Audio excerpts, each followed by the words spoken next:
நம்ம வந்து பிறப்பியல் முழுக்க முடிச்சுட்டு, அ புணரியல் வந்திருந்தோம். அதுல வந்து அதாவது இந்த உயிரீறு, மெய்யீறு 2களினுடைய அம் பொது புணர்ச்சிய நம்ம பார்த்தோம். உயிரும் உயிரும் எவ்வாறு புணருது? மெய்யும் உயிரும் எவ்வாறு புணருது? இதெல்லாம் நம்ம பார்த்துட்டு இருந்தோம். இப்ப அடுத்தது வந்து உயர்திணை பெயர்கள் எவ்வாறு புணர்கின்றன? அப்படிங்கிறத அவர் எடுத்துக்காட்டுறார். உயிரீறு உயர்திணை பெயர், புள்ளி இறுதி உயர்திணை பெயர். இந்த 2 வழியில அம் சொற்கள் புணரும் பொழுது அது இயல்பாக இருக்கும் அப்படிங்கிறத அவர் குறிப்பிட்டிருக்காரு. இப்ப எடுத்துக்காட்டு பாருங்க. நம்பி குறியன், நம்பி சிறியன், நம்பி தீயன், நம்பி பெரியன். இந்த உயிரீறு உயர்திணை ஆண்பால் பெயர் அல்வழியில வரும்பொழுது, அதாவது வேற்றுமை இல்லாமல் வரும்பொழுது இயல்பாக வரும். அதே மாதிரி உயிரீறு உயர்திணை பெண்பால் பெயரும் இதேதான். புள்ளியீற்று உயர்திணை ஆண்பால் பெயரும் இதேதான் அப்படிங்கிறத அவரு குறிப்பிடுறாரு. நம்ம இது புரிஞ்சதில்ல உங்களுக்கு? Yes ma'am. ஓகே. அடுத்த செய்தி. இதுக்கு ஒரு சிறப்பு விதியா அவர் குறிப்பிடுறார். இப்போ நம்ம வந்து உயிரீறுல உயர்திணை பெயர்கள் பார்த்தோம்.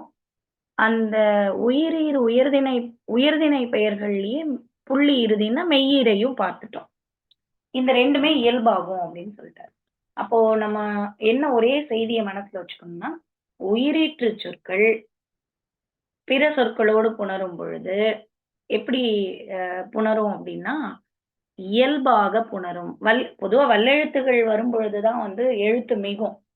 அப்போ இதுல வந்து என்ன சொல்றாருன்னா, ஆண்பால் பெயரும், பெண்பால் பெயரும், புள்ளியீற்று உயர்திணை ஆண்பால் பெயரும் வரும் பொழுது என்னவாகும்? எல்லாமே இயல்பாகும் அப்படின்னு சொல்லிட்டாரு. அடுத்தது இகர ஈற்று பெயர் திரிபுடன் உடைத்தே. இப்போ இந்த உயர்திணை பெயர்கள்ல நம்ம ஏற்கனவே நான் அந்த வகுப்பினுடைய தொடக்கத்திலேயே நான் சொல்லியிருக்கேன். என்ன சொன்னேன்னா, இப்போ இவர் தொல்காப்பியரினுடைய பொது செயல் என்ன? எப்படி அவர் வந்து தன்னுடைய விதிகளை கட்டமைப்பாருன்னா, எந்த ஒரு இதுக்கும் முதல்ல பொது விதிய குடுத்துருவாரு. அதுக்கப்புறம் அதனோட ஸ்பெஷல் என்ன அப்படிங்கிறத சொல்லுவாரு. அதுல இகர ஈற்று பெயர் வந்தால் மட்டும் அங்க வல்லெழுத்து மிகும். நம்ம வல்லினம் மிகும் இடம் மிகா இடங்கள்ல இத நம்ம தெரிஞ்சுக்கலாம். இது இந்த மாதிரியான இலக்கண விதிகளை எல்லாம் வச்சுக்கிட்டு தான் அவங்க என்ன பண்றாங்க? வல்லினம் மிகும் இடம் மிகா இடம் சொல்றாங்க. அவற்றுள் இகர ஈற்று பெயர் திரிபுடன் உடைத்தே. அல்வழியில இகர ஈற்று பெயர்கள் மிக்கு முடிந்தன அப்படிங்கிறத அவரு குறிப்பிடுறார். பாருங்க. எட்டிப்பூ, செட்டி புறவு, காவிதி பூ. இந்த எட்டி காவிதி எல்லாம் உங்களுக்கு ஏதாவது கவனம் வருதா? எட்டி காவிதி. இந்த எட்டி இது வந்து சங்க காலத்துல இவர்களுக்கு வணிகர்களுக்கு வழங்கப்பட்ட பட்டங்கள். நம்ம கோவலன் இருக்கான்ல, அவனுடைய தந்தை அரசர்கிட்ட எட்டிப்பூ வாங்கியவர் அப்படின்ற செய்தியை சிலப்பதிகாரம் குறிப்பிடுது. சரி. விரவு பெயர்களுக்கு இயல்பு முடிவு. உயர்திணைக்கண் போய் சேர்ற விரவு பெயர். விரவு பெயர்னா இதுலயும் அதாவது அக்ரிணையிலயும் வரும், உயர்திணை இந்த 2த்துலயும் ஆண்பால் பெண்பால் கலந்து வரும். அதான் விரவு பெயர். அந்த விரவு பெயர் வந்து இயல்பாக முடியும் அப்படின்றத குறிப்பிடுறாரு. அடுத்ததா 3ஆம் வேற்றுமை. அதற்கு என்ன செய்தி அப்படின்னு பாத்தீங்கன்னா, 3ஆம் வேற்றுமை எவ்வாறெல்லாம் தெரியும் அப்படிங்கிறத அவர் குறிப்பிடுறாரு. புள்ளி ஈற்று 3ஆம் வேற்றுமை வல்லினம் வர இயல்பாகும். நம்ம ஏற்கனவே என்ன பார்த்தோம்? உயர்திணையில ஆண்பால் பெண்பால் 2ம் இயல்பாகும்னு பார்த்தோம். ஒரே ஒரு இடத்துல மட்டும் வல்லினம் மிகும்னு பார்த்தோம். எந்த இடம்னா இகர ஈற்றுல வல்லினம் மிகும்னு பார்த்தோம். இங்க அடுத்து என்ன சொல்றாரு? 3ஆம் வேற்றுமையில அந்த சொற்கள் வரும் பொழுது இப்ப பாருங்க. நாய்க்கோட்பட்டான், நாய் சாரப்பட்டான், நாய் தீண்டப்பட்டான், நாய் பாயப்பட்டான். இதுல 3ஆம் வேற்றுமை கருத்தா சொல். அந்த கருத்தான்னா அவருதான் அந்த முதற் சொல். அப்படி வரும் பொழுது என்னவாகும்? வல்லினம் வருமொழியில வந்தால் இயல்பாகும் அப்படின்னு சொல்லி. அடுத்தது உயிரீற்று 3ஆம் வேற்றுமை கருத்தா சொல் வல்லினம் வர இயல்பாகும். அங்க புள்ளீறு, இங்க வந்து உயிரீறு. புலி, புலிக்கோட்பட்டான், புலி சாரப்பட்டான், புலி தீண்டப்பட்டான். மேல மெய்யெழுத்துக்களை குறிப்பிட்டிருந்தாரு, கீழே வந்து உயிரெழுத்துக்களை குறிப்பிடுறாரு.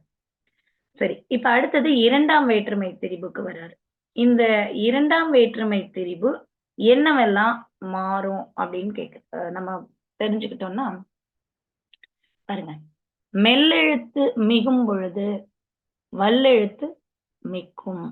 இப்ப வந்து விலக்குறைத்தான் அப்படிங்கறதுல மெல்லெழுத்து வல்லெழுத்து மிகுந்து இருக்கு. இக்குன்றது வல்லெழுத்து. இதையே நம்ம என்னன்னு சொல்லலாம், விலங்குரைத்தான் அப்படின்னு சொல்லலாம். அந்த விலங்குரைத்தாங்கிற சொல் விலக்குரைத்தான்னு வரும். அதே மாதிரி இங்க வருங்க, மரங்குரைத்தான், மரக்குரைத்தான். ஆக்சுவலா அந்த சொல்லோட இயல்பு சொல் என்னன்னா மரக்குரைத்தான். மரங்குரைத்தான்னும் அது வரும் அப்படிங்கறத சேர்த்து அவர் குறிப்பிடுறார். இப்போ முதல்ல நம்ம என்ன பார்த்தோம்னா, உயர்திணை சொல்ல ஆண்பால் பெண்பால் இரண்டும் வரும் பொழுது இயல்பாக இருக்கும். அது மெய்யெழுத்தா இருந்தாலும் உயிரெழுத்தா இருந்தாலும் இயல்பாயிடும்னு சொல்லியிருந்தார். அடுத்தது உயிரெழுத்துல இகரம் வரும் பொழுது மட்டும் என்னவாகும், கண்டிப்பாக வல்லெழுத்து மிகும்னு சொல்லியிருந்தாரு. அடுத்த நூற்பால நம்ம என்ன பார்த்தோம்னா மூன்றாம் வேற்றுமை பார்த்தோம். அந்த மூன்றாம் வேற்றுமையில இயல்பாக முடியும் அப்படின்னு சொல்லியிருந்தாரு. புள்ளியீரும் சரி, ஈரும் சரி, இரண்டும் இயல்பாக முடியும்னு சொல்லியிருந்தாரு. இப்ப இரண்டாம் வேற்றுமைக்கு நம்ம வரோம். இரண்டாம் வேற்றுமையில வல்லெழுத்து மிகும் பொழுது வல்லெழுத்து எப்படி மிகுகிறதோ அது போல மெல்லெழுத்தும் மிகும் அப்படின்னு சொல்லியிருக்காரு. பாருங்க, விளம் குறைத்தான், அந்த விளம் குறைத்தானை இணைத்து சொல்லும் பொழுது விளங்குரைத்தான், விளக்குரைத்தான், இங்கும் வரும் இக்கும் வரும். அதே மாதிரி மரக்குரைத்தான், மரங்குரைத்தான். இதுல வல்லெழுத்து மிகும் பொழுது மெல்லெழுத்து மிகுதலும் இயல்பு அப்படின்னு சொல்றாரு. அடுத்தது தாய் கொலை. இதுல என்ன ஆகுது, இந்த இரண்டாம் வேற்றுமை உருவு இந்த வல்லெழுத்து மிகுந்ததுல வல்லெழுத்து மட்டும் மிகுந்திருக்கு. மெல்லெழுத்து தாய்ங்கு கொலை அப்படின்னு வராது. அப்போ சில இடங்கள்ல மெல்லெழுத்து வல்லெழுத்து ரெண்டும் மிகும், சில இடங்கள்ல வல்லெழுத்து வந்து மெல்லெழுத்தும் வரும், சில இடங்கள்ல இயல்பாக இருக்கும் அப்படின்னு சொல்றாரு. அடுத்தது பலா குறைத்தான். இந்த சொல்லுல உயிர் மிகும் பொழுது வரும் வழியில், அதாவது வருமொழியில இருக்கக்கூடிய உயிர் கெட்டுடும் அப்படின்னு சொல்றாரு. பலா குறைத்தான். அடுத்தது இங்க பாருங்க, வண்டு கொணர்ந்தான். இதுல சாரியை கெட்டு போயிருக்கு அப்படிங்கிறத குறிப்பிடுறாரு. அடுத்தது வண்டினை கொணர்ந்தான். இதுல அந்த உருபு வந்து அந்த ஐ அப்படிங்கிற அந்த இரண்டாம் வேற்றுமை உருபு அப்படியே தங்கி இருக்கு அப்படின்னு சொல்றாரு. அடுத்தது புலி குறைத்தான், புலி குறைத்தான், பூர் குறைத்தான். நம்ம பிரிச்சு பார்க்கும் பொழுது இப்ப இந்த குறைத்தான் அப்படிங்கிற சொல்லை நம்ம பிரிக்கிறோம்னு வச்சுக்கோங்களேன், அதுல சாரியை மாறி மாறி வரும் அப்படிங்கிறத குறிப்பிடுறாரு. அடுத்தது அப்போ இந்த இரண்டாம் வேற்றுமை உருபுல ஒரு 7 விஷயங்கள் இங்க பாருங்க, மெல்லெழுத்து மிகும் பொழுது வல்லெழுத்து மிகலாம், வல்லெழுத்து மிகும்போது மெல்லெழுத்து மிகலாம், இயல்பாக வரலாம், உயிர் மிக வருவழியில, அதாவது வருமொழியில் இருக்கக்கூடிய உயிர் கெட்டு போகலாம், சாரியை கெட்டு போகலாம், அதாவது அந்த ஐ அப்படிங்கிற வேற்றுமை உருபு நிலையாக நிற்கலாம், சாரியை மாறி வரலாம். அடுத்தது உயர்திணை வரும் பொழுது அந்த நம்பியை கொணர்ந்தான் அப்படின்ற சொல் வரும் பொழுது, அதாவது உயர்திணை வந்தால் இரண்டாம் வேற்றுமை உருபு அப்படியே இருக்கு அப்படிங்கிறதையும் குறிப்பிடுறாரு.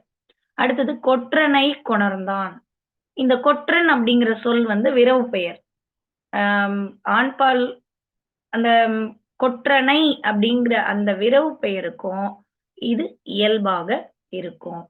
இந்த கொற்றன் அப்படிங்கிற சொல் வந்து ஏன் விரவு பெயர் அப்படின்னு கேட்டா, ஆண்பாலுக்கும் அது பெயராக இருக்கும், ஒரு அக்ரிணையிலையும் அந்த கொற்றனை நம்ம என்ன பண்ணலாம், பெயராக குறிப்பிடலாம்.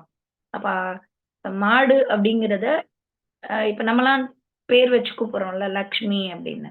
இப்ப இன்றைய மொழியில நம்ம சொல்லணும்னா லக்ஷ்மி அப்படிங்கிறது பெண்பால் விரவு பெயர், உயர்திணை விரவு பெயர். லக்ஷ்மின்ற சொல் வந்து உண்மையிலேயே இததான் குறிக்கணும், உயர்திணை பெண்பால தான் குறிக்கணும். ஆனா அத மாட்டுக்கும் நம்ம பேர் வச்சு கூப்பிடுறோம்ல, இந்த மாதிரி மாறி வர்றத தான் நம்ம வந்து விரவு பெயர்ன்னு அவர் குறிப்பிடுவாரு. அடுத்தது மண் கொணர்ந்தான் அப்படிங்கிற இடத்துல மெய் மெய்யெழுத்து வருது. இன் மெய்யெழுத்து வருது. அந்த மெய்யெழுத்து வரும் பொழுது இயல்பாக வரும் அப்படின்னு குறிப்பிடுறார். இப்ப இந்த இடத்துல எத்தனை திரிபுகளை சொல்றாரு அப்படின்னு பார்த்தா, மெல்லெழுத்து வல்லெழுத்தா மாறும் 1, வல்லெழுத்து மெல்லெழுத்தா மாறும் 2, இயல்பாக இருக்கும் 3, உயிர் வரும் பொழுது வருமொழியில் இருக்கக்கூடிய உயிர் கெடும் 4, வண்டு கொணர்ந்தான் அப்படிங்கிறதுல சாரியை கெடும் 5, அடுத்தது சில இடங்கள்ல அந்த உருபு வந்து இயல்பாகவே இருக்கும் 6, அடுத்தது என்ன சொன்னாரு, சாரியை மாறியும் வரும் 7, உயர்திணை வரும் பொழுது அப்படியே வரும், அதுல எந்த மாற்றமும் இருக்காது அப்படிங்கிறத சொன்னாரு. 8, விரவு பெயருக்கு அந்த இயல்பு மாறாது அப்படின்னாரு. இந்த உயர்திணையில எப்படி வருதோ அதே மாதிரி விரவு பெயர்லயும் வரும் அப்படின்னு சொல்லியிருக்காரு. அடுத்தது மண் கொணர்ந்தான் அப்படிங்கிறதுல இயல்பாக புணர்ந்திருக்கு அப்படிங்கிறார். ஒரு 10 செய்திகளை 2ஆம் வேற்றுமை உருபுல குறிப்பிடுறாரு. சரி, அடுத்தது ஈ ஓ ஈற்று பெயர்களோட அல்வழி முடிவு அப்படின்னு நம்ம பார்க்கிறோம். இதுல இகர ஐகார ஈற்று அக்ரிணை பெயர் சொற்கள் அல்வழியில 3 முடிவுகளை உடையது. இப்ப 2ஆம் வேற்றுமை உருவு வந்து 10 முடிவுகளை உடையது. உகர ஈற்று பெயர்களின் அல்வழி முடிவு வந்து 3 இருக்கு அப்படின்னு சொல்றாரு. இயல்பாய் முடிதல், வல்லெழுத்தோடு முடிதல், உரெழுந்து முடிதல். இந்த செய்தியை மட்டும் நம்ம தெரிஞ்சுக்கிட்டோம்னா போதும். அதாவது இகர ஐகார ஈற்று அக்ரிணை பெயர் சொற்கள் நம்ம போன தடவை பார்த்தது வேற்றுமை, இப்போ அல்வழி. இதுல இயல்பாயும் முடியும், வல்லெழுத்தோடவும் முடியும், அடுத்தது உரெழுந்தும் முடியும் அப்படின்னு குறிப்பிடுறார். பாருங்க, பருத்தி சிறிது, அடுத்தது தாமரை குறிது, செடி கொடி, இதெல்லாம் வந்து இயல்பாக முடிந்தது. இப்ப பண்பு தொகையில மெக்கு முடியுது பாருங்க, மாசி திங்கள், சித்திரை திங்கள், இங்கெல்லாம் மெக்கு முடியுது அப்படிங்கிறத குறிப்பிடுறாரு. இப்போ இந்த இகர ஐகார ஈற்றுல 7ஆம் வேற்றுமை புணர்ச்சி எந்த மாதிரி இருக்கு அப்படின்னு பார்த்தோம்னா, அகர இகர உகர சுற்றெழுத்துக்களை முதலாக உடைய இகர இடை சொல்லும், எகரமாகிய மொழி முதல் வினா இதெல்லாம் இருக்கக்கூடிய இகர ஈற்று இடை சொல்லும், சுட்டாகிய ஈரெழுத்து நீண்டு ஐகார வீற்று இடை சொல்லும், வல்லெழுத்து மிக்கு முடிவனவும் உரட்சியாய் முடிவனவும் மேற்சொல்லப்பட்ட இடத்தின் கண்ணே உள்ளன அப்படின்றத குறிப்பிடுறார். அதாவது இந்த ஐ ஈ இரண்டுலையும் என்னென்ன சொற்கள் இணைந்திருக்கு, அது எந்த மாதிரி புணருது அப்படிங்கிறத குறிப்பிட்டாரு. 3 வகை அப்படின்னு நம்ம பார்த்தோம். இயல்பா இருக்கும், மிக்கு இருக்கும், உழந்தும் முடியும், இயல்பாவும் முடியும், மிக்கும் முடியும் அப்படிங்கிறத குறிப்பிட்டார். சரி, இப்ப அப்படியே நம்ம வந்து 7ஆம் வேற்றுமை உருபுக்கு நம்ம வந்துட்டோம். இதுல அதோலி கொண்டான் இகர ஈற்று சொற்கள் மிக்க முடியுது, எகர வினா சொற்கள் மிக்க முடியுது, ஐகார சொற்கள் மிக்க முடியுது, எகர ஆகார சொற்கள் மிக்க முடியுது. அப்போ ஐ ஈ இந்த ரெண்டுத்துலயும் 7ஆம் வேற்றுமை உருபுல வரும் பொழுது, இவை ஈராக வரும் பொழுது என்னவாகும், எல்லாமே மிக்க முடியும். 3ஆம் வேற்றுமை உருபுல நம்ம இயல்பா முடியும், மிக்கு முடியும், அடுத்தது என்ன பார்த்தோம், உரழுந்து முடியும்னு பார்த்தோம். இப்ப அடுத்தது நெடில் குறில் முன் ஒற்றுகள், நெடியதன் முன்னர் ஒற்றுமை கெடுதலும், குறியதன் முன்னர் தன்னுருபு இரட்டலும் அறிய தோன்றிய நெறி இயல் என்ப. இது வந்து இந்த ஒற்றெழுத்து என்ன மாதிரி இயங்குது அப்படிங்கிறத குறிப்பிடுறாரு. கோள் தீது கோரீது, கோள் நன்று கோ நன்று. இப்ப இந்த நெடில் எழுத்துகள் முன்னாடி வரக்கூடிய ஒற்று என்னவாயிடுது, கெட்டு அந்த வருமொழியில இணைந்துருது அப்படிங்கிறத சொல்றாரு. இங்க பாருங்க, கோல் தீது அப்படிங்கிற சொல்லல இல் முழுமையா இல்லாம போயிடுச்சு.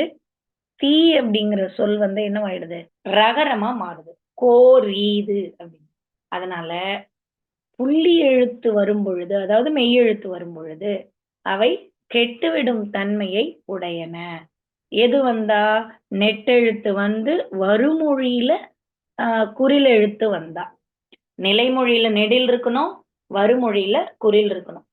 இப்ப நம்ம வந்து 6 செய்திகள பார்த்திருக்கோம். முதல்ல என்ன பார்த்தோம்? உயர்திணை சொற்கள் வருமொழியில உயிரெழுத்து வருதுன்னு வச்சுக்கோங்க.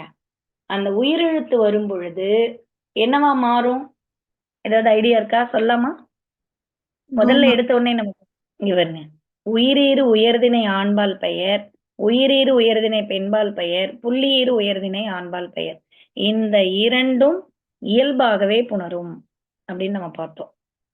இல்லையா? அடுத்தது வந்து அஃறிணை விரவு பெயர்கள்ல எந்த மாதிரி இருக்கு அப்படின்னா இயல்பாகவே இருக்கும். அடுத்தது என்ன பார்த்தோம்? 3ஆம் வேற்றுமை உருபு பார்த்தோம். இந்த 3ஆம் வேற்றுமை உருபு 3 விதமா இருக்கும். அதாவது இயல்பா இருக்கும், மிக்கு வரும், இயல்பாகவும் மிக்கும் வரும். அந்த மாதிரி 3 விதமா நம்ம பார்த்தோம். அடுத்தது 2ஆம் வேற்றுமை உருப 10 விதமா பார்த்தோம். மெல்லெழுத்து வல்லெழுத்தாக மாறும், வல்லெழுத்து மெல்லெழுத்தாக மாறும், இயல்பாக வரும் அப்படின்னு 10 விதமா பார்த்தோம். அடுத்தது 7ஆம் வேற்றுமை உருபுக்கு வந்துட்டோம். இதுல எல்லாமே என்னவா மாறும்? இகர, ஐகார ஈற்றுச் சொற்கள் 7ஆம் வேற்றுமை உருபுல மிக்குதான் முடியும் அப்படின்னு பார்த்தோம். அடுத்த செய்தி நெடில் குறில் ஒற்றுகள் நிலைமொழியில நெடில் எழுத்து இருந்து வருமொழியில குறில் எழுத்து வந்தால் பக்கத்துல இருக்கிற ஒற்றெழுத்து கெட்டு போய் வருமொழியில இருக்கக்கூடிய தீ அப்படிங்கிற சொல் ரியா மாறும் அப்படின்னு நம்ம பார்க்கிறோம். அடுத்தது புள்ளி இறுதி இகரம் பெறாத இடம். எங்கெல்லாம் வந்து உகரத்தோடு புணரக்கூடிய புள்ளி இறுதி எகரமும் உயிரும் வரும்பொழுது இயற்கை. அப்படின்னா என்னன்னா அந்த புள்ளி இறுதி இருக்கு இல்லையா, மெய்யெழுத்து இருக்கு இல்லையா, அது இகரம் வரும் பொழுது கண்டிப்பாக மிகாது அப்படின்னு குறிப்பிடுறார். அடுத்தது அளவு நிறை. இந்த எண்ணு பெயர்கள்லாம் எந்த மாதிரி புணரும் அப்படின்னு பாத்தீங்கன்னா அளவு பெயரும் எண்ணு பெயரும் ஒண்ணுக்கொண்ணு புணரும் போது இயல்பாக புணரும் அப்படின்னு சொல்றாரு. எப்படி புணரும்? ஏ அப்படிங்கிற சாரியையை பெற்று வரும். உழக்கு ஆழாக்கு இந்த சொற்களும் வரும். அவை இணையும் பொழுது உழக்கே யாழாக்கு, களனே பதக்கு, ஏகார சொற்கள் பெற்று வருது. அப்போ அளவு நிறை இந்த எண்ணு பெயர்கள் வரும் பொழுது என்ன பண்ணும்? இயல்பாக இருக்கக்கூடிய அவை இரண்டும் சேரும் பொழுது ஏ அப்படிங்கிற சாரியையை பெற்று முடியும் அப்படின்னு குறிப்பிடுறார். அடுத்தது அரை. இதுல பாதி சொற்கள் இப்ப ஒன்றே கால், காணியே முந்திரி, காலே காணி இப்படி சொல்றோமா? இதுல அரை அப்படிங்கிற சொல் வருதுன்னு வச்சுங்க. அந்த அரைங்கிற சொல் வரும் பொழுது ஏங்கிற சாரியை வராது. அரையே கொடுத்தேன் அப்படின்னு சொல்ல மாட்டாங்க. காலே கொடுத்தேன், கால் பகுதி தான் கொடுத்தேன்னு வேணா சொல்லலாமே தவிர சும்மா நான் இந்த இதை வந்து உங்களுக்கு புரியறதுக்காக சொல்றேன். அரையே கொடுத்தேன்னு சொல்ல மாட்டாங்க அப்படிங்கிறத குறிப்பிடுறாரு. அடுத்தது குறை அப்படிங்கிற சொல் எந்த மாதிரி புணரும் அப்படின்னு பாத்தீங்கன்னா அளவு இதெல்லாம் சேர்ந்து வரும் பொழுது வல்லினம் வந்து மிக்க முடியும் அப்படின்னு சொல்றாரு. கனிக்குறை, தொடிக்குறை, மிக்கும் முடியும் மிகாமலும் முடியும் அப்படிங்கிறத குறிப்பிடுறாரு. அடுத்தது குற்றியல் உகரத்திற்கு இன் சாரியையாக வரும். உழக்கின் குறை, கழஞ்சின் குறை. அடுத்தது அத்துச்சாரியை, களம் அப்படிங்கிற சொல்லுல அத்துச்சாரியை வரும் அப்படின்னு சொல்றாரு. அடுத்தது பனையும் காவும் இன் சாரியையை பெறும். களம் வந்து அத்துச்சாரியை, பனை கா இரண்டும் இன் சாரியையை பெறும் அப்படின்னு குறிப்பிடுறாரு. அடுத்தது பனை அப்படிங்கிற சொல் வந்து வேற எந்த மாதிரி புணரும் அப்படின்னு கேட்டா அளவு பெயர்க்கும் நிறை பெயர்க்கும் வந்து புணரும் பொழுது பனையின் குறை, காவின் குறை அப்படிங்கிற இன் சாரியையை பெற்று வரும். இங்க பாருங்க, பனையின் குறை, காவின் குறை அப்படிங்கிறத குறிப்பிடுறார். அடுத்தது அளவு பெயர் நிறை பெயர்கள் மொழிக்கு முதலாக வரும் பொழுது என்னவாகும்? மொழி முதலாக வரும் பொழுது 9 எழுத்துக்கள்ல வரும். என்னன்னது? கா, சா, தா, பா. நா, மா அப்படிங்கிற மெல்லினம், வகரமாகிய இடையினம் இவையெல்லாம் வரும் பொழுது அகர உகரங்களாகிய 2 உயிரினமாக அது மாறும். களம், சாடி, தூதை, பானை, நாழி, மண்டை, வட்டி, அகல், உழக்கு இதெல்லாம் அளவு பெயர். இந்த அளவு பெயருக்கும் நிறை பெயருக்கும் எவையெல்லாம் முதலெழுத்தாக மாறும் அப்படிங்கிறத இவர் வந்து குறிப்பிட்டிருக்காரு. இப்ப இதனுடைய புறநடை நூற்பாவா என்ன சொல்றாருன்னா, இந்த ஈற்றுச் சொற்கள் இந்தந்த நிலைகள்ல புணரும் அப்படிங்கிற செய்திகளை இப்போ நம்ம எந்த செய்தியை இதுல நினைவுல வச்சுக்கிறோம் அப்படின்னு பாத்தீங்கன்னா, உயிரீறு மெய்யீறு இது ரெண்டுத்தினுடைய பொது புணர்ச்சியை பார்த்துட்டோம். விரவு பெயரினுடைய இயல்பை பார்த்துட்டோம். 3ஆம் வேற்றுமையினுடைய முடிவு என்ன மாதிரிலாம் இருக்கும் அப்படின்னு நம்ம பார்த்தோம். 2ஆம் வேற்றுமையினுடைய திரிபு சொற்களை பார்த்தோம். அளவு, நிறை, எண்ணு பெயர்கள் நம்ம பார்த்தோம் இல்லையா? அதுல ஏகாரம் பெற்று வரும், அந்த ஏ சாரியை பெற்று வரும், இன் சாரியை பெற்று வரும் அப்படின்னு பார்த்தோம். சும்மா இதை மட்டும் மைண்ட்ல வச்சுக்கிட்டா போதும். நமக்கு பெருசா அந்த விதியை கொடுத்து கேட்கும்போது நம்ம எளிமையா இதை வந்து சொல்லிடலாம். அப்போ இந்த இயல்ல அளவு நிறை பெயர்கள்ல மொழிக்கு முதலாகக்கூடிய எழுத்துகள் என்னென்ன நம்ம இப்பதான் அதை பார்த்து முடிச்சோம். அதாவது க, ச, த, ப இந்த 4ம் வல்லினத்துல வரும். மெல்லினத்துல 2 எழுத்து, இடையினத்துல வா மட்டும் வரும் அப்படின்னு நம்ம பார்ப்போம். க, ச, த, ப அப்படிங்கிற 4 வல்லினம், நாமா என்கின்ற மெல்லினம், வா அப்படிங்கிற இடையினம். இந்த 4 செய்திகளையும் மனசுல வச்சுக்கணும். இப்போ இந்த 4 செய்திகளும் உங்களுக்கு கவனத்துல இருக்கா? உயிரீறு மெய்யீறு அதுல வந்து நம்ம உயர்திணை சொற்களுக்கு பார்த்தோம். கவனம் வருதா? விரவு பெயர் அடுத்தது 3ஆம் வேற்றுமை வந்து 3 விதமா முடியும். 2ஆம் வேற்றுமை 10 விதமா முடியும். அளவு, நிறை, எண்ணு பெயர்கள் எந்த மாதிரி புணருதுன்னு பார்த்துட்டோம். சரி, ஒரு அடுத்த இயல் முடிச்சாச்சு. அடுத்த பகுதிக்கு நம்ம போயிட்டோம். உருபியல். இப்போ இது வந்து உங்களுக்கு கொஞ்சம் ட்ரையா இருக்க மாதிரி இருக்கும். ஆனா ஒரு முறை நீங்க படிச்சு பார்த்துட்டீங்கன்னா இந்த இலக்கண பகுதியிலிருந்து வரக்கூடிய வினாவை வந்து நம்ம ரொம்ப எளிமையா எதிர்கொள்ளலாம். அடுத்தது உருபியல். இந்த உருபியல்ல எந்த மாதிரி அவர் வந்து குறிப்பிடுறாரு அப்படின்னு பாத்தீங்கன்னா, சாரியை பெறுவது எதெல்லாம், சாரியை பெறாமல் இயல்பாக இருப்பது எதெல்லாம், திரிந்து வருவது எதெல்லாம், எழுத்து பேரோட இருக்கிறது எதெல்லாம். இந்த 4 செய்திகள் உருபியல்ல இருக்கு. இந்த நம்ம வந்து இன்டெப்தா போறதை விட இந்த மெயினான விஷயங்களை மட்டும் இனிமே குறிப்பிட்டுட்டு வேகமா இந்த பகுதியை கடந்துடலாம் அப்படின்னு பாக்குறேன்.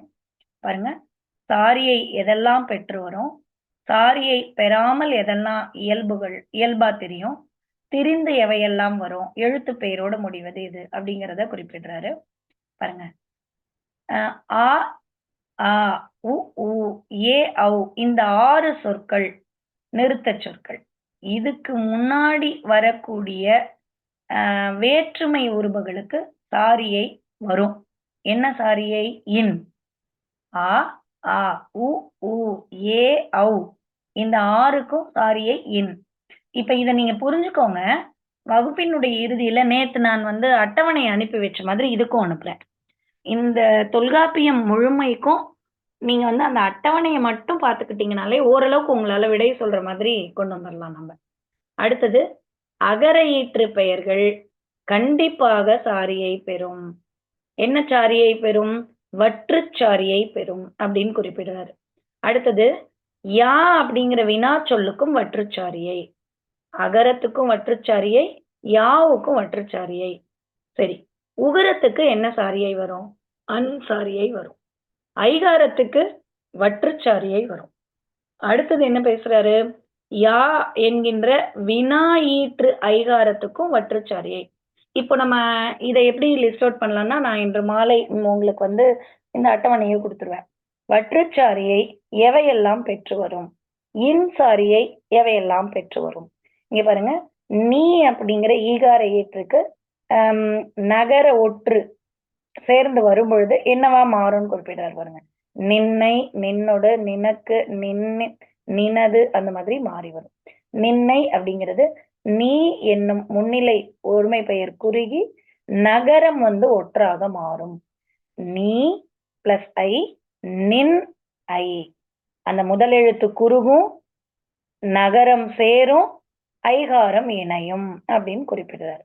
இப்போ ஒரு எழுத்து என்ன மாதிரிலாம் மாறுது அப்படிங்கிறத சொல்லிக்கிட்டே வராரு. அடுத்தது ஓகார ஈறு, அதுக்கு எது சாரியையா வரும்? இதுக்கு இன் சாரியையா வந்துச்சு இகர ஈற்றுக்கு.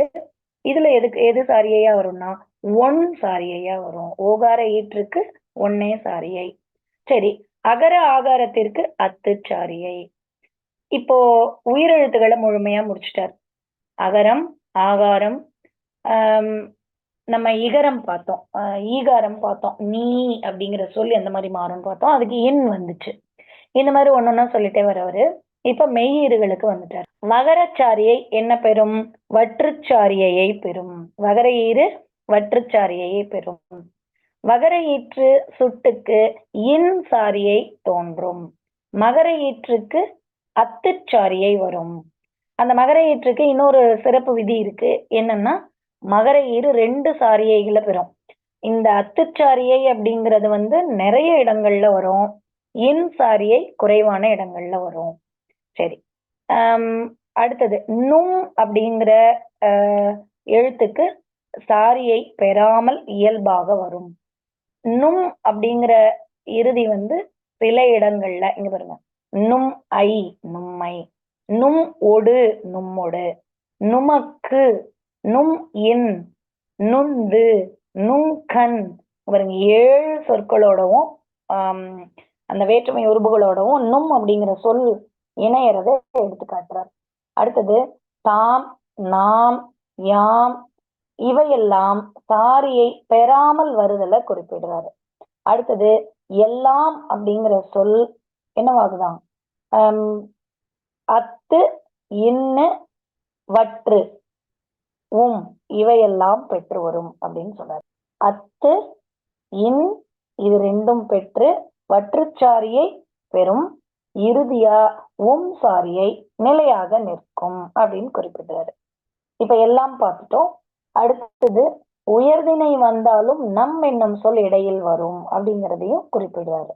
அடுத்தது எல்லாரும், எல்லீரும் இந்த சொற்கள் எந்த மாதிரி புணரும் அப்படின்னு கேட்டா, உயர்திணை படர்கை பெயரீற்றிலும் எல்லீரும் என்னும் முன்னிலை விரவு பெயர் ஈற்றிலும் முற்றும்மை கெடும் அப்படிங்கிறத குறிப்பிடுறாரு. அடுத்த செய்தி, நகர ஈற்று சொற்கள் தான், யான் அப்படிங்கிற 2 நகர ஈற்று பெயர்களும் மகர ஈற்று பெயர்களை போல தான் அப்படிங்கிறது தன்னு குறுகும், யான் அப்படிங்கிறது ஆகாரம் எகரமாக மாறி என் அப்படின்னு திரியும் அப்படின்னு குறிப்பிடுறாரு. இப்போ தான் அப்படிங்கிற சொல்ல என்னவா மாத்துவோம் நம்ம? என்னை, என்னோ, தான் அப்படிங்கிறது என், தன்னை, தானுங்கிறது தன்னைன்னு மாறும். அதே மாதிரி எண்ணெய் அப்படின்னும் மாறும், யானுங்கிறது எண்ணெய்னும் மாறும். இந்த செய்தியை குறிப்பிடுறாரு. அடுத்தது அழன் புழன், இதுக்கு அத்துச்சாரியை வரும். அடுத்தது குற்றுவுர முற்றுவுரம், இவைக்கு என்ன வரும் அப்படின்னு கேட்டா, இந்த 7 வேற்றுமை உருபுகளும் இந்த 7 அப்படிங்கிற சொல்லோட இணைந்து வரும் அப்படிங்கிறத குறிப்பிடுறாரு. அதுல அன்சாரியை பெறலாம். அந்த இது எல்லாமே என்னவாகும்? அந்த ழகரத்தில் முடியக்கூடிய சொல் எல்லாமே அன்சாரியை பெறும் அப்படின்னு சொல்றாரு. அடுத்தது குற்றுகுறை ஈற்றுக்கு இன் சாரியை தோன்றும் அப்படின்னு குறிப்பிடுறாரு. அடுத்த செய்தி, குற்றுகுறை ஈற்று என்ன பெயர் அன்சாரியை பெறும். என்ன பெயர்னா நம்ம எல்லாருக்குமே தெரியும், 1, 2, 3 இந்த சொற்களோடு என்ன சொல் இணைந்து வரும்? அன் இணைந்து வரும். ஒன்றனை ஒன்றோடு, இரண்டனை இரண்டனோடு. அடுத்தது 1 முதல் 10 வரையுள்ள சொற்கள் எல்லாம் ஆண் சாரியை பெறும் அப்படின்னு குறிப்பிடுறாரு. யாது, அஃது இவையெல்லாம் அன் சாரியை பெறும். குற்றுகரத்தினுடைய ஈற்று திசை பெயர்களோடு 7வது உருபு புணரும் பொழுது என்ன நடக்கும் அப்படின்னா, இயல்பாகவும் புணரும். இங்க பாருங்க. இயல்பாக புணரும் பொழுது ஈற்று குற்றியலுகரம் அது எதன் மேல ஏறி இருக்கோ அந்த மெய் கெடும். ஏற்கனவே நம்ம வந்து இந்த கோல்க்கு பார்த்தோம் இல்லையா? அந்த லகரம் கெட்டு போற மாதிரி இதுவும் மாறும் அப்படின்னு குறிப்பிடுறார். இறுதியா ஒரு புறநடை நூற்பாவோட இந்த இயலை அவர் முடிச்சுக்கிறாரு. இப்ப இதுல நம்ம என்ன செய்திகளை குறிப்பெடுத்துக்கணும் அப்படின்னா, ஒரு அட்டவணை மூலமா இதை எளிமையா அவங்க மனசுல என்னால பதிய வைக்க முடியும். ஒண்ணு, உயிரீறுகள் என்னென்ன, வற்றுச்சாரியைகள் என்னென்ன, மெய்யீறுகள் என்னென்ன, அதுல தாம், நாம், யாம், எல்லாம் அப்படிங்கிற மகர ஈறுகள் எந்த மாதிரி உணருது, எல்லாரும், எல்லீரும் அப்படிங்கிற மகர ஈற்றுகளினுடைய முடிவு என்ன, முற்றுகுற குற்றுகுற ஈறுகளினுடைய முடிவு என்ன, எண்ணும் பெயர்களினுடைய முடிவு அன்சாரியை பெறும். இந்த செய்திகளை எல்லாம் நம்ம மனசுல வச்சுக்கிறோம். சரி, இப்போ அடுத்தது உயிர் மயங்கியல் புள்ளி மயங்கியலுக்கு வந்துட்டோம். இந்த உயிர் மயங்கியல் அப்படிங்கிறது பாத்தீங்கன்னா, உயிரெழுத்துகள் ஒன்றோடொன்று எவ்வாறு மயங்கும் அப்படின்னு நம்ம குறிப்பிடுறாங்க. பாருங்க, உயிரீறுகள் இப்போ இந்த தொல்காப்பிய நூற்பாக்கள் எல்லாத்தையும் மனசுல வச்சிருக்கிறதும், தொல்காப்பியத்தினுடைய உதாரணங்கள் எல்லாத்தையும் மனசுல வச்சிருக்கிறதும் உண்மையிலேயே ரொம்ப ரொம்ப சிரமமான ஒரு விஷயம். ஆனா அந்த நேத்து உங்களுக்கு அட்டவணை நான் அனுப்புனேன், எல்லாரும் பார்த்தீங்களா? Yes ma'am. அந்த அட்டவணை வந்து உங்களுக்கு எளிமையா இருந்திருக்கும்னு நினைக்கிறேன். இப்போ கண்டிப்பா பிறப்பியல்ல இருந்து ஒவ்வொரு முறையும் வினாக்கள் வருது. அதனால நம்ம வந்து பிறப்பியலுக்கு கூடுதல் முக்கியத்துவம் கொடுத்துக்கணும் ஃபர்ஸ்ட்.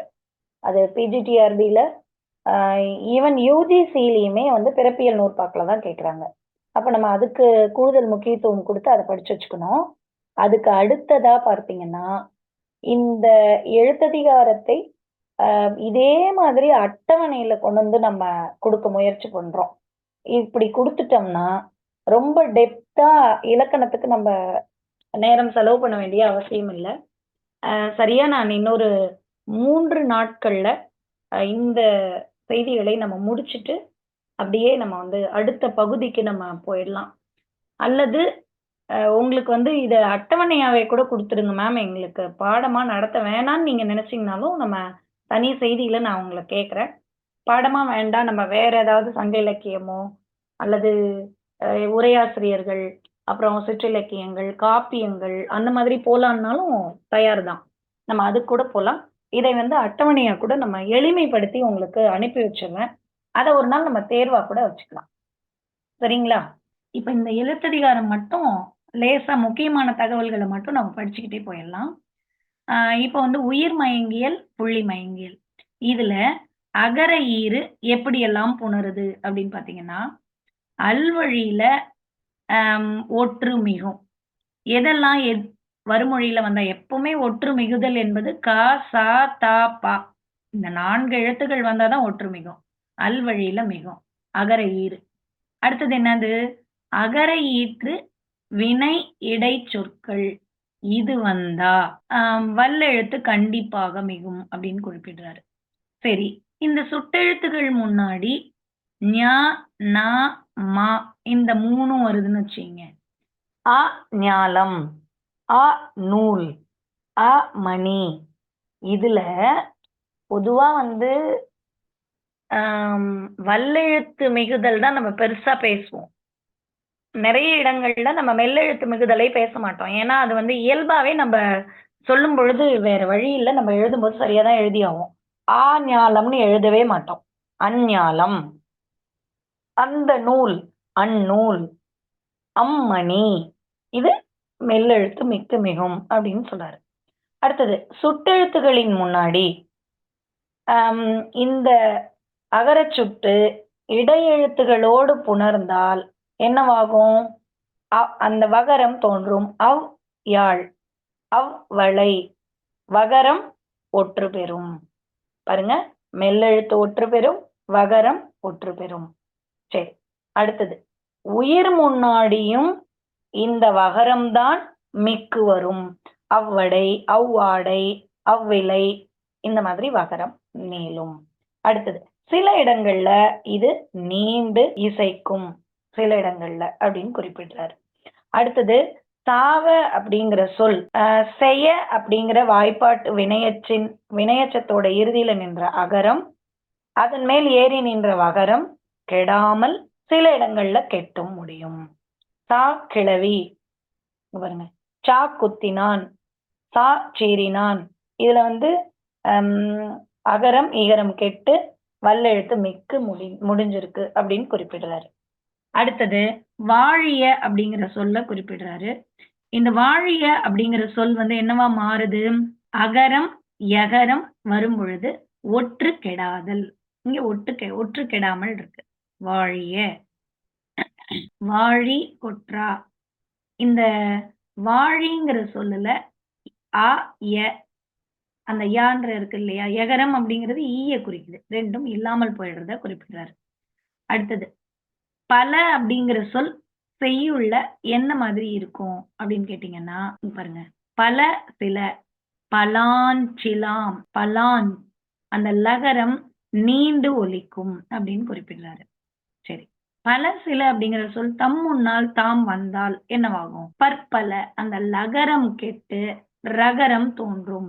இது வந்து முக்கியமான வினா. ஒரு முறை வந்து பிஜிடிஆர்பில இந்த வினாவை கேட்டிருந்தான். பல கூட்டல் பல எந்த மாதிரி இணையும்? ஆனா இது வந்து நான் சொல்றது வந்து 2019க்கு முன்னாடி இருக்கக்கூடிய வினாத்தாள்ல, 19க்கு அப்புறம் ஈவன் 19ல கூட கடினமான வினாக்களா தான் கேட்டிருந்தாங்க. அதுக்கப்புறம் வந்த எல்லா போட்டித் தேர்வுகளின் வினாவும் வந்து கடினமாயிடுச்சு. ஆனா இந்த மாதிரி இயல்பு நம்ம இப்போ இயல்பான நடைமுறை வாழ்க்கையில பயன்படுத்துற சில விதிகள்லாம் வகுப்புல வினாத்தாள்ல கேட்டிருந்தாங்க. பல கூட்டல் பல எப்படி புணரும் அப்படின்னு கேட்டிருந்தாங்க. கீழே வந்து 4 ஆப்ஷன். அதாவது ரகரமாக மாறும், லகரம் அப்படியே இருக்கும், வல்ல எழுத்து மிகும், மெல்ல எழுத்து மிகும், அந்த ரகரமாக திரியும் அப்படின்ற ஆப்ஷன் கொடுத்திருந்தாங்க. சரி, வல்லெழுத்து இயற்கை உரள தோன்றும். இதுக்கு வந்து இன்னொன்னு, சில இடங்கள்ல தான் பற்பலன்னு வரும், சில இடங்கள்ல பல பல, சில இடங்கள்ல வந்து பல பல அப்படின்னு இயல்பாகவும் மிகும். அப்ப இந்த பலங்கிற ஒரு சொல் என்னென்ன மாதிரியான மாறுதலுக்கு உள்ளாகுது அப்படிங்கிறத கவனிச்சு வச்சுக்கணும். சரி, இப்ப வேற்றுமை சொற்களுக்கு வந்திருக்காரு. அதுல அகர ஈறு எந்த மாதிரி இருக்கும்னா, தம்முடைய ஒற்றின் இடை மிக்க முடியும் அப்படின்னு குறிப்பிடுறாரு. அடுத்தது மரப்பெயர்கள். இந்த மரப்பெயர்கள்லாம் வேற்றுமை மெல்லெழுத்துகள் மிகுதல குறிப்பிட்டிருக்காங்க. அடுத்தது மக அப்படிங்கிற சொல் எவையெல்லாம் ஏற்கும்? இன் சாரியை ஏற்கும். அகர ஈற்று பன்மை சொற்கள் என்னவாக மாறும்?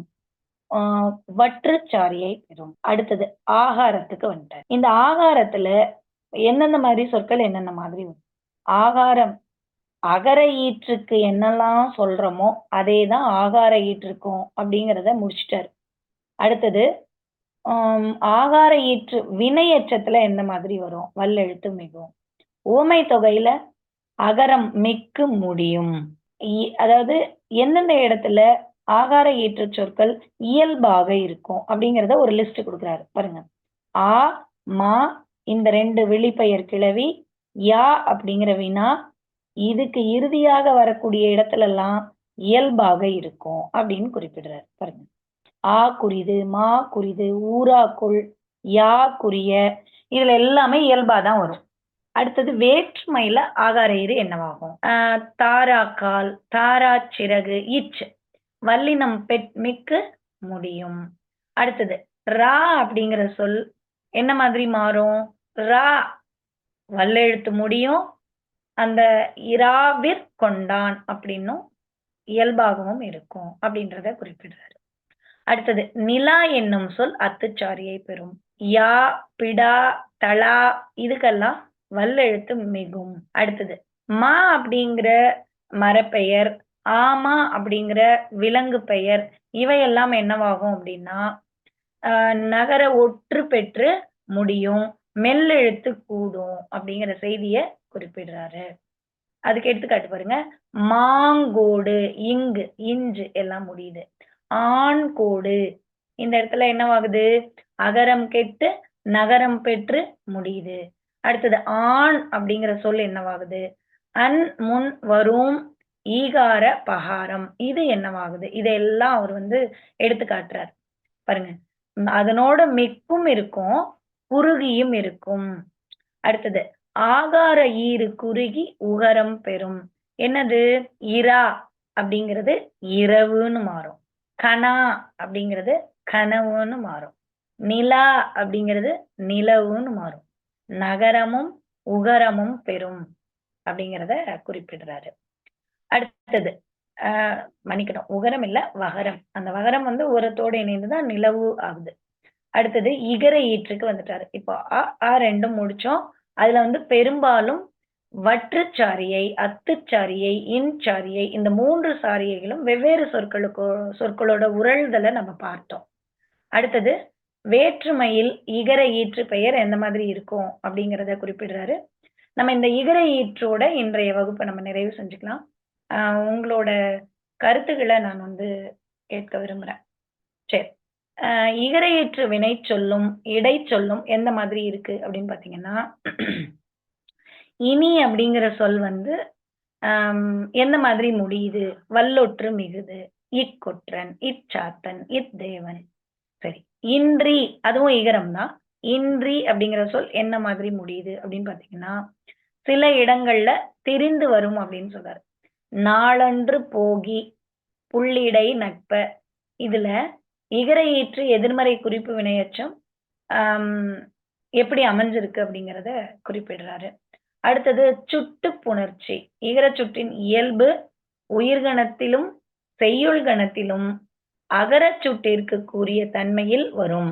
ஆவுக்கு என்னெல்லாம் சொன்னாரோ அவையெல்லாம் இகர சுட்டிற்கும் வரும் அப்படின்னு குறிச்சு முடிச்சிட்டாரு. நம்ம அங்க என்னன்னு பார்த்தோம்? அந்த மெல்லெழுத்து மிகுன்னு பார்த்தோம். அஞ்ஞாலம், அந்நூல், அம்மணி. அது அப்படியே இங்க வந்து இஞ்ஞாலம், இந்நூல், இம்மணி அந்த மெல்லெழுத்து மிகும் அப்படின்னு. அடுத்தது இடையினமும் உயிரினமும் வந்தால் உகரம் ஒற்று பெறும். பாருங்க. இன்யாழ் அப்படிங்கிறது இவ்யாழ், இவ்வடை, இவ்வாடை, இவ்வெட்டு அப்படின்னு வரும். வகரம் பெற்று வரும். சரி. தூணி அப்படிங்கிற சொல்லுக்கு முன்னாடி பதக்கு அப்படின்னு சொல் வந்தால் என்னவாகும்? ஒற்றுமிகும். அதுக்கு அடுத்தது என்ன சொல்றாரு? இக்குச்சாரியை பெறும். தூணிக்கு தூணி அப்படின்னு பெறும் அப்படின்னு சொல்றாரு. அடுத்தது நாழி. இதெல்லாமே ஈல முடிகிற சொல்லுங்கிறதுனால ஒவ்வொன்றுத்துக்கும் விதி சொல்லிக்கிட்டே வராரு. உரி. இதுல உரி அப்படிங்கிற அளவு சொல் வருமொழியா வந்தா, நாழிக்கு முன்னாடி உரி வந்தா, நாழி அப்படிங்கிற அளவு சொல் அதனுடைய ஈற்றில் நின்ற இகரம் தான் ஊர்ந்து நின்ற மெய்யோடு கெட்டுடும் அப்படின்னு குறிப்பிடுறாரு. பாருங்க. நாழி உரி நாடுரி. அந்த ழி மாறி ஊ மாறி நாடுரியா வந்துரும். தகரமா மாறும்னு குறிப்பிடுறாரு. அடுத்தது பனி. பனியில் கொண்டான் அன்சாரியையும் அத்துச்சாரியையும் பெறும். அடுத்தது உதி அப்படிங்கிற மரப்பெயர் அது எந்த மாதிரி மாறும்? மெல்லெழுத்து மிகும் அப்படின்னு குறிப்பிடுறாரு. புலி அப்படிங்கிற சொல் அப்படிங்கிற சாரியை பெறும். புலி அப்படிங்கிற சுவை பெயர் ஒற்று மிகும். இகர ஈற்றில் இருக்கின்ற நாள் பெயர்கள் ஆண் சாரியை பெறும் அப்படின்னு குறிப்பிடுறாரு. அடுத்தது இகர ஈற்று திங்கள் பெயர் பற்றி பேசுறாரு. இது என்னவாக மாறும் அப்படின்னு கேட்டீங்கன்னா, இக்குச்சாரியை பெறும். இப்ப நம்ம இடத்துல ஆடிக்கு கொண்டான், ஆடிக்கு சென்றான். இதுல வந்து நம்ம இக்குச்சாரியைய பார்க்கிறோம். இதோட நம்ம வந்து இகரச்சாரியைய முடிக்கிறோம். உருபியல்ல அ, ஆ, இ,